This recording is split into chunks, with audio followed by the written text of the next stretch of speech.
लोगों को नमस्कार, प्रणाम, पहला जय श्री राम। अब मैं आज आगे की कथा आप लोगों के सामने रखूंगी, जिसमें कि रामचंद्र जी को सब गुरुजन भी मनाते हैं, विचार विमर्श करते हैं कि वो किस तरीके से माने गए। तो आप सबके अंतःकरण में बसते हैं और भरे भले बुरे बुरे भाव को जानते हैं, जिनमें पूर्ववासियों, माताओं और भरत का भला हो, वही उपाय कीजिए।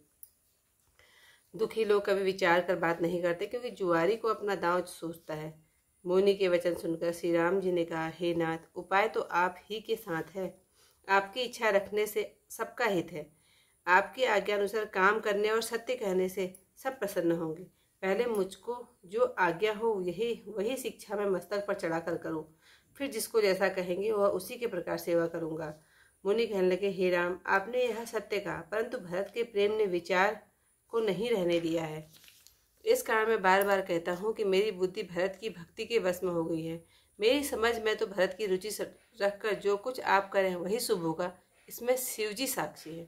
पहले भरत की प्रार्थना सादर सुनिए, फिर विचार कीजिए। तब साधु मत, लोक मत, राजनीति और शास्त्रों के अनुसार कीजिए। भरत जी पर गुरु जी का प्रेम देखकर श्री राम जी के हृदय में बड़ा आनंद हुआ। भरत को धर्म धुरंधर और तन मन वचन से अपना सेवक जाना। गुरु जी की आज्ञा अनुसार रामचंद्र जी मधुर, कोमल और मंगलमय वचन बोले, हे नाथ, आपकी सौंदर्य और पिताजी के चरणों की दुहाई है। जगत में भरत के समान भाई नहीं हुआ। जो गुरु के चरण कमलों के प्रेमी हैं, वे लोक और वेद के अनुसार बड़े भाग्यवान होते हैं। फिर जिस पर आपका ऐसा स्नेह है, उस भरत के भाग्य की बढ़ाई कौन कर सकता है। छोटा भाई जानकर मुंह पर बड़ाई करते हुए मेरी बुद्धि सकुचाती है। जो कुछ भरत कहे वही करने में भला है। ऐसा कहकर श्री राम जी चुप हो गए। तब मुनि भरत से बोले, हे तात, सब संकोच छोड़कर कृपा के समुद्र प्यारे भाई से अपने हृदय की बात कहो। मुनि के वचन सुनकर रामचंद्र जी की इच्छा पाकर गुरु और स्वामी को अपने अनुकूल जानकर भरत संतुष्ट हुए।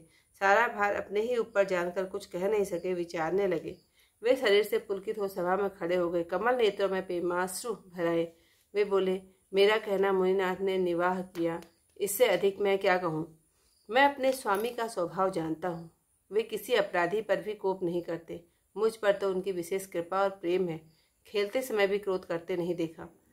मैंने लड़कपन से ही उनका साथ नहीं छोड़ा। उन्होंने कभी मेरा मन नहीं तोड़ा। प्रभु की कृपा की रीति को मैं अपने हृदय में पहचाना है। खेल में हार जाने पर वे मुझे चिता देते थे। मैंने भी स्नेह और संकोच के वश कभी सामने मुख नहीं खोला। प्रेम के प्यासे ये नेत्र आज तक प्रभु के दर्शन से तृप्त नहीं हुए। विधाता मेरे दुलार को सह नहीं सकता। उसने नीच माता के बहाने से भेद डाल दिया, परंतु यह कहना भी आज मुझे शोभा नहीं देता, क्योंकि अपनी समझ से श्रेष्ठ और पवित्र कौन हुआ। माता खोटी, मैं साधु और सुकर्मी हूँ, ऐसा मन में लाना भी करोड़ों कुचालों के समान है। क्या कोदों की बाली में अच्छे चावल भर सकते हैं? क्या काली घोंघी में मोती पैदा हो सकता है?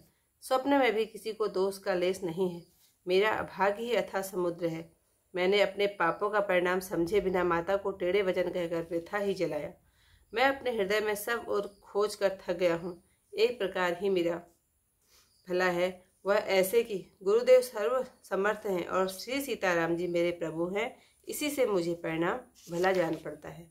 मैं साधुओं की सभा में स्वामी और गुरु के समीप पवित्र स्थान में अपने सच्चे भाव से कहता हूँ, प्रेम है या बनावट, झूठ है या सच, यह मुनि और रामचंद्र जी ही जानते हैं। प्रेम और प्रण की रक्षा के लिए महाराज का मरण और माता की कुमति का सब जगत साक्षी है। व्याकुल माताओं की देखा नहीं जाता। अयोध्या के नर नारी कठिन ताप से जल रहे हैं। मैं भी सब बुराइयों की जड़ हूँ। यह सुन और समझकर भी सब दुख सह रहा हूँ। श्री रघुनाथ जी मुनि वेश धारण कर लक्ष्मण और सीता जी के साथ बिना जूते के ही पैदल वन को गए हैं। यह सुनकर शिवजी साक्षी हैं। मैं इस घाव में भी जी रहा हूँ। फिर निषाद राज का स्नेह देखकर भी वज्र के समान यह हृदय में छेद न हुआ। अब यहाँ आकर सब आंखों से देख लिया। यह जड़ जीव जीते जी सब सहावेंगे, जिनको देखकर मार्ग में सांप बिच्छी भी अपने कठिन विष और तामसी स्वभाव को त्याग देते हैं। वे ही रघुनाथ जी, लक्ष्मण जी, सीता जी। जिसको शत्रु लगे उसके पुत्र को छोड़कर विधाता और किसको कठिन दुख सुहावेगा। आज की जो मैं कथा यहीं पर समाप्त करती हूँ कि भरत जी अपने आप को ही कितना कोस रहे हैं। मैं भगवान को घर पर भेजने का कितना बड़ा पाप अपने सर पर लिए हूँ। आरत कहे विचारी न काऊ, सूझ जू आरी आपन दाऊ। सुनि मुनि वचन कहत रघुराऊ, नाथ तुम्हारे हाथ उपाऊ। सब कर हित रुख राउरी राखे, आयसु किए मुदित फुर फासे।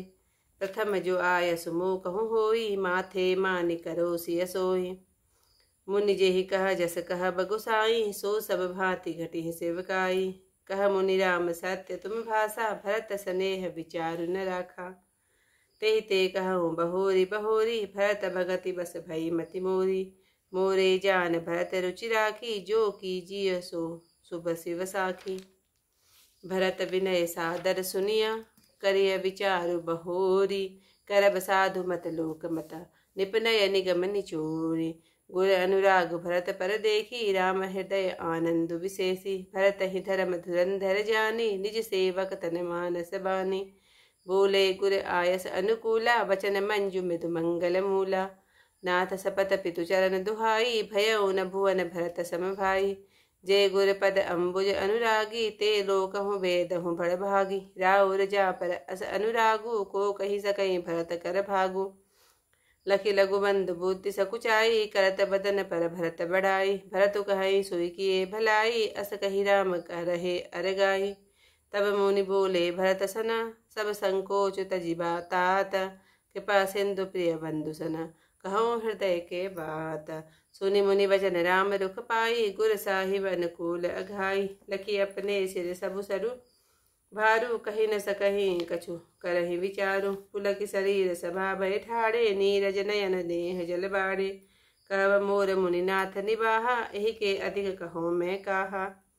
मैं जानहु निज नाथ सुभाऊ, अपराधी पर कोहु न काहू। मोह पर कृपा स्नेहु विशेषी, खेलत खुनि सन कबहु देखी। शिशुपन तय परिहरेहु न संगु, कबहु न कीन मोर मन भंगु। मैं प्रभु कृपा रीति जिय जोगी, हारेहु खेल जिता वही मोही। महु स्नेह सकोच बसा, सन्मुख कही न बैना। दर्शन तृपत न आजु लगी, प्रेम पिया से वैना। विधि न सकेहु सही मोर दुलारा, नीच बीचु जननी मिस पारा। यह कहत मोहि आजु न शोभा, अपनी समुझ साध सुचि कोवा। मातु मंदी में साधु कुछ सुचाली, उर अस आनत कोटि कुचाली। फरई की को वद बाल सुसाली, मुक्ता प्रसव की संबुक काली।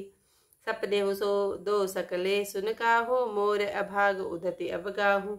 बिनु समझे निज अग परिपाकू, जारि उजाई जननी कही काकू। हृदय हेरि हार्यो सब ओरा, एक ही भांति भलेयो भल मोरा। गुर गोसाई साहिब सिय रामु, लागत मोहि नेक परिणामु। साधु सभा गुर प्रभु निकटा, कहूँ सुथल सच्ची सती भाऊ। प्रेम प्रपंच की छूट बुरा, जानहि मुनि रघुराऊ। भूपति मरन प्रेम पनु राखी, जननी कुमति जगतु सबु साखी। देखि न जाहि विकल महतारी, जरहि दुसर जरपुर नर नारी। मही सकल अनरथ कर मूला, सो सुनि समुझि साहि सब सूला। सुनि बन गवनु कीन रघुनाथा, करि मुनि वेश लखन सिय साथा। बिनु पान हीन पया देहि पाए, सकरु साखी रहे हो एहि धाय। बहुरी निहार निषाद सनेहु, कुलिस कठिन उर भयउ न बेहु। अब सबु आँख न देखेहु आई, दियत जीव जड़ सबहि सहाई। जिनहि निरख खिमग सापिनि बीछी, तजहि विषम विसुताम सतीछि। देई रघुनंदनु लखनु सिया, अनहित लागे जाहि। तासु तनय तजि दुसह दुख, देव सहावै काहि सिया। बर रामचंद्र पद जय शरणम, शंकर हरि ओम जय जय सिया राम। मंगल भवन अमंगल हारी, उमा सहित जय जपत मुरारी। इतिहास की कथा यहीं पर समाप्त करती हूँ। कल को इससे आगे कथा के साथ आप लोगों से मिलती हूँ। तब तक के लिए जय श्री राम सभी लोग।